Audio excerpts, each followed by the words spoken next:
Thomas Frank. Thomas Frank is a political analyst.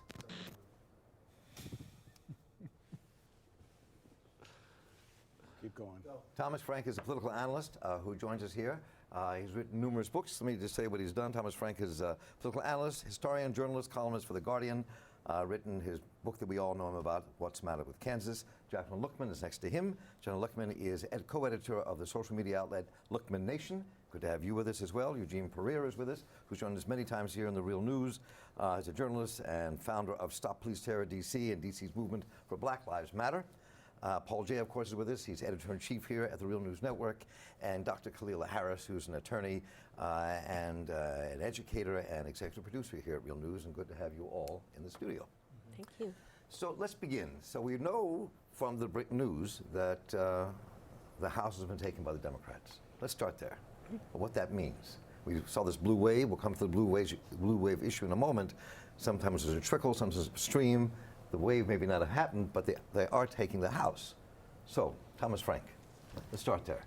So what does it really mean that they're taking the House? I mean, because it also looks as if a lot of the progressive candidates that people thought were going to win did not win, but the Democrats still took the House. Well, look, the important thing is that there's a check on President Trump. That's the critical thing, okay? Because now the Democrats will control committees. That means they have subpoena power. That means that he can't evade them. I mean, for example, you'll see his tax returns now. I mean, those will come out. He won't be able to just ignore, the sort of the oversight of Congress anymore. That's really important. On the other hand, that's the good side, and I'm very pleased about that result. By the way, it was a little, it's been a little scary for me. Watching this guy as president with basically no congressional oversight, where they'll let him do anything. I mean, we can all rattle off a dozen examples of, that have pissed us off personally. But here's the other side of the coin. Some wave, right? You talk about wave elections. 2010, by the way, which is a wave that should never have happened. The Republicans took 63 seats. 1994, what they used to call, remember Newt Gingrich, the Republican Revolution, they called it. They took 54 seats. In 74, which was the Whitewater, I'm so old. The Watergate. Watergate. I remember Watergate. Watergate. Yes, Watergate. The Democrats took 49 seats. You go back to 1938, the Republicans took 81 that year and still didn't get control because the Democrats still had such a towering majority that it wasn't enough. But this is not of that. This is not on the same scale. And for all of you, think about where we are historically. Okay, you've got history on the Democrat side this time around. They've got money. By the way, this is something we need to talk about. Way outspent the Republicans. I've never seen that before. That the Democrats outraised the Republicans in a mid-year or in a midterm election. They've got. I've never seen the media so united behind the Democrats, or certain factions of the Democrats, I should say. And this is it. This is what they get. The Republicans still control the Senate. So let me say, I feel like it should have gone farther. So Jacqueline, let me let you jump in there. So what do you expect then from this movement where the Democrats take the House? What do you expect to happen? Tax returns. That's pretty much it. Tax returns and subpoenas of Trump, more investigation into his family's financial dealings. That's what they're going to do as far as stopping Trump is concerned. But legislating policy for people that they're supposed to represent, we're going to see more of nothing. And that was the problem with the Democrats. That's why this wasn't a blue wave, because they did not campaign on policies for people. They didn't address issues that people are dealing with. They campaigned on stopping Trump. And that's pretty much what we're going to get, sort of, at least until 2020. Paul? Well, I think there's going to be a fight in the Democratic Party, especially maybe not as much in the House, but certainly the fight that's going on outside in the party between the progressive wing and what people call corporate Democrats. The Dems can use the House clearly to investigate. They have committees. They can force the media to watch to cover these things. It's going to be a good drama. They certainly have most of the media already on board for attacking Trump because it's driving ratings. So other than Fox, they'll have MSNBC and CNN will get all over the hearings. But what are they going to use the hearings for?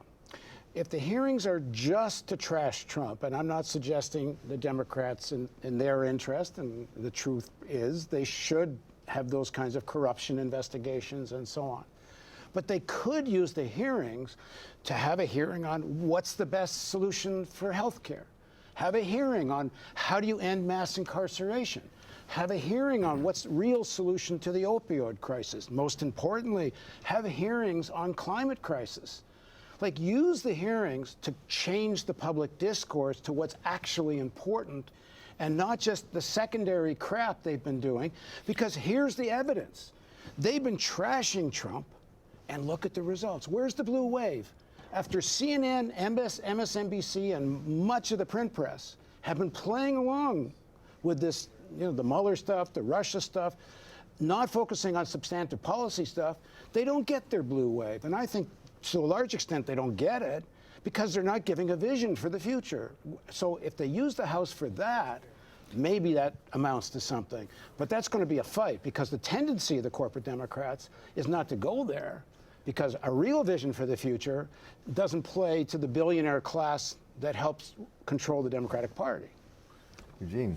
Yeah, I mean, I think there are a number of different issues here. And first and foremost, one thing that I think is relevant about this is it really reflects the bottom falling out of the Democratic Party during the Obama administration, the loss of so many state houses, because the impact of gerrymandering, voter suppression, I mean, really going back to the year 2000, this is a bigger issue in Florida, obviously coming up here. I mean, so many of these different districts, when you look at a place like Virginia 5, that's my home district, which everyone said, oh, this is definitely one that the Democrats are going to take. They got crushed there. And so many of these districts are drawn in such weird, strange ways to make the sort of come from behind factor so significant that I think, especially for voters of color, that's going to be a huge conversation going into, I think, the rest of this week is, has the Democratic Party done enough to respect the black vote, the Latino vote, especially at the state level in many of these red states where essentially they gave up the game, gave the ball away for years, essentially just walked out. I mean, you look at a situation like the Senate race in Mississippi tonight, which could go the Democrats' way, at least for Mike Espy's piece. They barely even have a Democratic Party in a state like Mississippi. Same thing with Alabama. Even though Doug Jones won, there was really no centralized campaign. It was a surge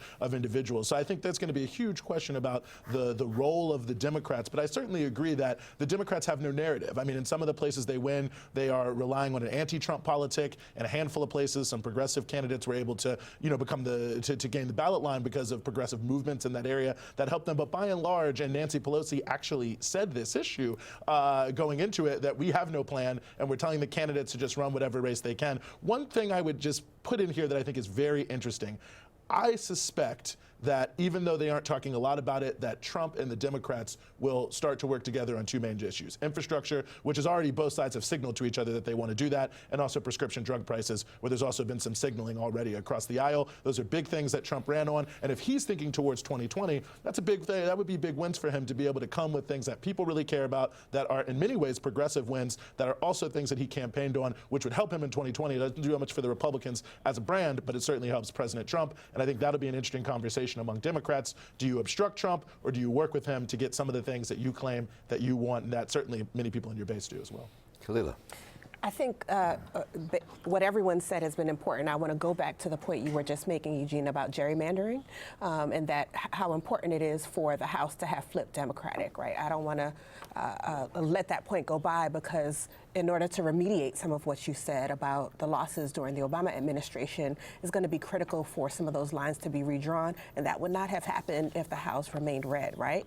The other piece is the distinction within the Democratic Party around progressives versus the establishment, right? And we saw a lot of candidates who were running their own races, but really pushing against that establishment. If we look at Maryland with Ben Jealous running and not having the establishment come down for him and really dig into it and support his candidacy, that sends a message to people, right? And so the question of who people of color are looking to provide leadership, and frankly, many people of color saying, while there may not be a Blexit, there will definitely be a push on the Democratic Party to either reform itself or shift to other parties like the Green Party, for example. So I think that's critically important in this race. It's something that deserves to be underscored because all of those individual races are critical for the local context. But when you look at the national landscape, it is going to be important for districts to be redrawn and for the Democratic Party to really support its base in a way that they have not been doing, frankly. And it shows here without the wave. We got a break. So there's a lot to cover here. So let me just, so if, as we see in the House, the majority of people who we thought were progressive did not really win in these races, or Democrats took the House. You look at races that people were pushing really hard in the media, especially in Georgia and Florida and Texas. It looks as if none of those are going to come to fruition at this moment. It was very tight in Florida, and we'll see what happens there. They could challenge that race. I'm sure that's going to end up happening. But this says something. This could say a lot to the establishment Democrats who run Congress and run the infrastructure of their party, saying, okay, we still have the power. We don't have to listen to this push from the left. We don't have to listen to this push from communities of color. They didn't win. We still have this. So what does that mean? So what about in that context? I mean, what does I think that? that's What does exactly right. By the way, Blexit? I have not heard that term before. It's not important. It sounds really interesting. It's a silly concept of black exit from the Democratic Party Right. that someone that doesn't seem too bright came up with. And so How can you say that? That's a fascinating idea. it's a fascinating idea for sure.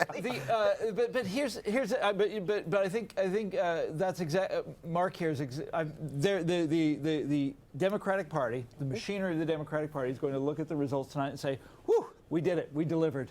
You know, that's We delivered done without you. and dusted. Yeah, but if there's an exit, it's not going to be to the Republican Party, which is Right. why that other concept seems very misguided. Right. You But remember the saying from the 1990s, they have nowhere else to go. And that's they say that about all of us sitting around this table here.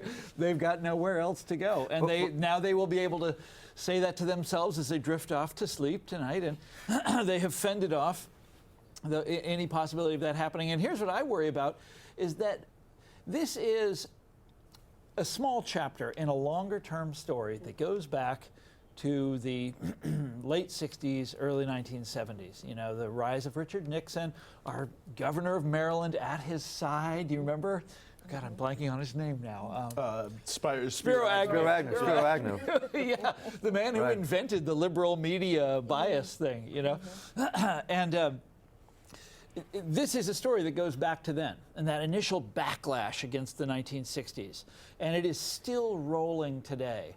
And what I haven't seen, and it gets worse. It gets worse every couple of years.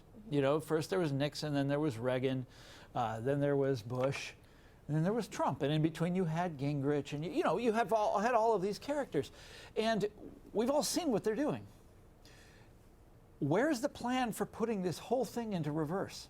Where's the plan for, instead of just being like, okay, we're the not Trump party, or we're the ones that are going to slow Reagan down a little bit.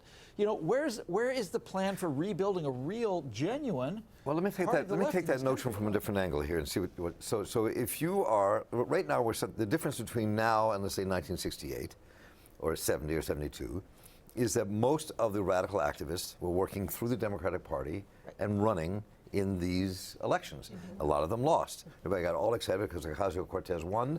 You know, that was going to be a wave that didn't happen. So what does that mean for all the activists inside the Democratic Party, Eugene, that were pushing all this, and now they're not quite on the inside? If they had been on the inside and won, they'd have a different push inside that party. But we're looking at something very different here. Well, I think this is the challenge of sort of using this Democratic road to power, or solely Democratic road to power philosophy. I think that you trap yourself in a situation that if you don't get the short-term wins, everything blows back against you. The establishment, the money, the consultants, all the people who were looking, you know, with a little bit of egg on their face, especially after 2016, are now able to sort of re-solidify their message. And there's a certain disingenuousness to it because many of their candidates also did not do very well. I'm sure if we look at the DCCC red to blue list, as we go throughout the week in some of these races that will take time because of absentee ballots, I'm sure we will see many of those people not really succeed. So I think that there's a logical fallacy there, but I think that it speaks to the reality of the Democratic Party as an institution, which is, I think the Republicans have a huge advantage in politics. No matter how far to the right you go, if I'm a major corporate donor, even if I think the Tea Party is too disruptive or whatever, they're still basically saying zero regulations, zero taxes, you're going to make a ton of money, everything's going to be fine. On the Democratic side, the further you go to the left, the more the people who pay for things. So you're looking at a complete and total overhaul of the way a party is structured. You're looking at billions of dollars of sort of corporate lawyer media buying complexes that would be totally out of business if the Democratic Party was to make this shift. And I think people should ask themselves not whether you can win isolated elections as a Democrat, which I think the answer is 100% true, but can you transform a party in and of itself? I'm skeptical of that, and I think that this to some degree speaks to that because you look at a candidate like a Kara Eastman, no real support from the Democrats. Jess King, who got some support right there towards the end. They went out of their way. Ben Jealous, the Maryland establishment, basically openly abandoned him from day one. To the point that he in Massachusetts. Right. He didn't go to their yearly beach party, and they said he was the worst candidate they ever had. So we just got news in that it looks as if Gillum lost and DeSantis won in Florida. Abrams seems to be behind in Georgia. Ben Jealous lost here in the state of Maryland from where we're broadcasting. So let's talk a bit about that for a moment. And a better loss apparently in Texas. And so this has a lot to do with the South. Yes. And especially in the black vote and black candidates. So let's talk a bit about what that means too, because this also has an effect on what Democrats may or may not do and what they may or may not push, given those losses. Paul, you want to say something? Jump in. Go ahead. Yeah, I want to just back up a step. I don't think we should talk about the Democratic Party as just like this thing in itself. It's a class alliance, as the Republican Party is. You have a billionaire class that control most of the party machinery.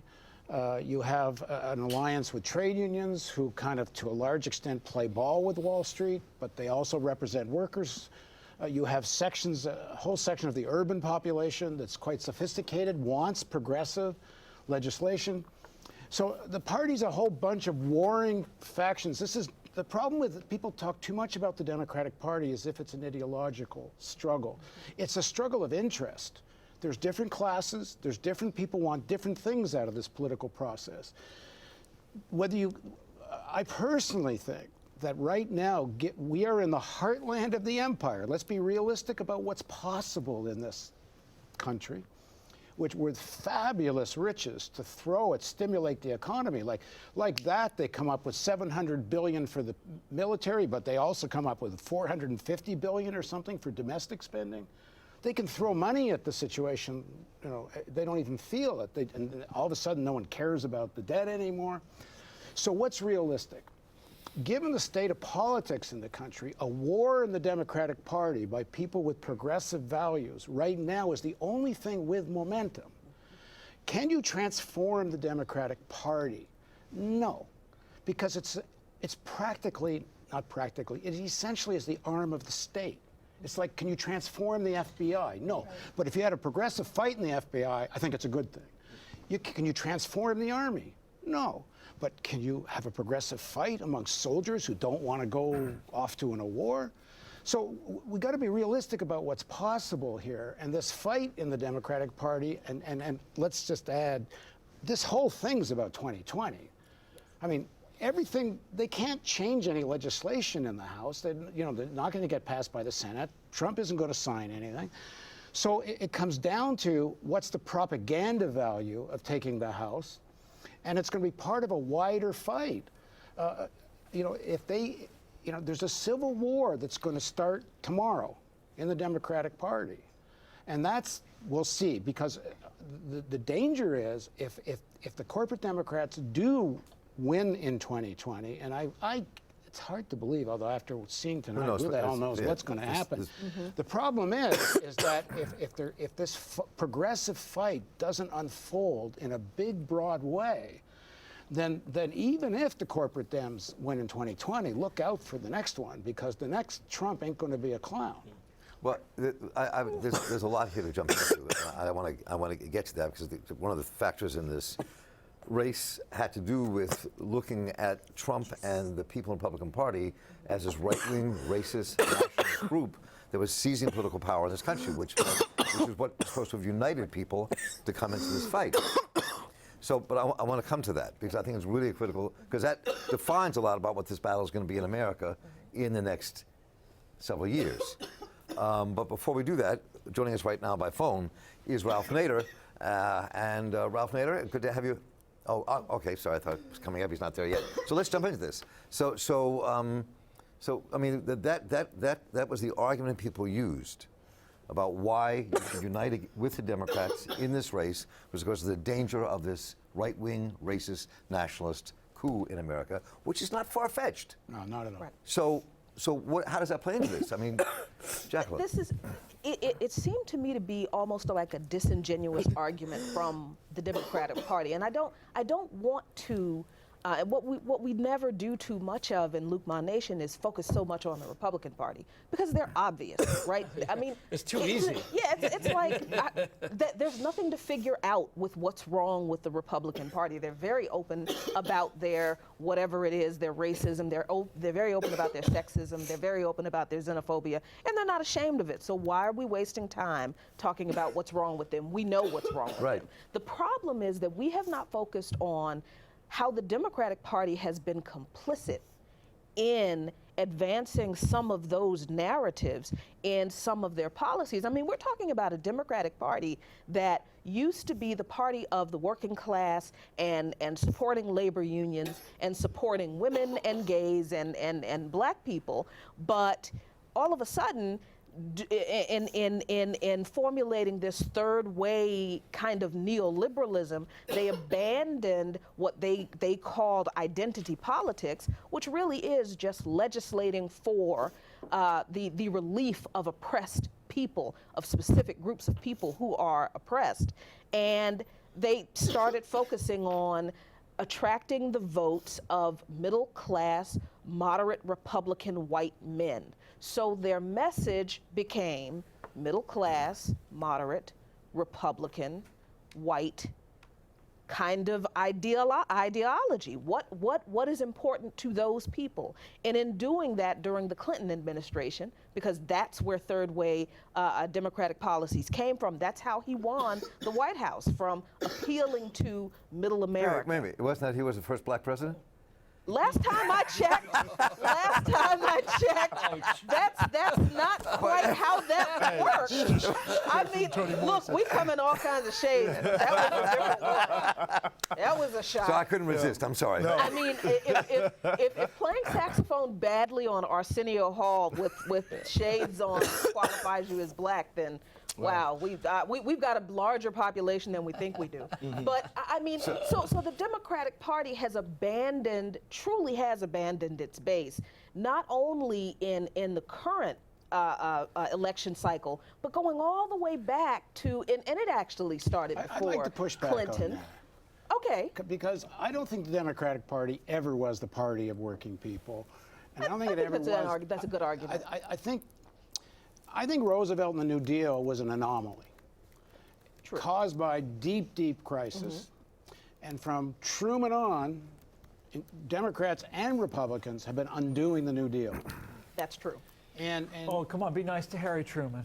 he was the man of Hiroshima and Nagasaki. No, I know, but the New Deal, he kept pressing for that. He wanted national health care. You know, he was the first one to press on civil rights. That was good. He's worried that Henry Wallace was going to become the president. That's right, Right. exactly. And Wallace believed in it even more. Speaks to the role of third parties in biography of Wallace. Wallace. Truman is there to overthrow Wallace. So, I mean, in the context, you're starting at the height of the New Deal. You don't just undo the whole thing right away and keep your support within the Democratic Party. And also, when we're talking about the New I'm Deal, sorry that I got you guys off the track. No, it's okay. But when we're talking about the New Deal, now that you bring that up, since we're talking about the abandoning of people of color, of voters, of poor people by the Democratic Party, even the New Deal excluded some of those very people. So the very party that's supposed to be for the downtrodden and the oppressed pretty much left the downtrodden and the oppressed behind. One quick point. It's not about I don't think it's about the Democratic Party being evil or bad or this or that. There's a much bigger picture here, which is financialization of the economy, starting in the beginning of the 20th century. Really, the banking sector takes off. There's a dip during the crisis. There's a dip during World War II. But from World War II on, the percentage of GDP that's financed takes off like a rocket ship. That power of finance, the power of Wall Street, is controlling both parties. For a while, the United States is cleaning up after World War II, has so much riches, they're even willing to share it with the upper stratum of the working class. Then you get globalization, and they say, well, screw you, we can produce in China. So all you unions and all you upper stratum of the workers, ciao.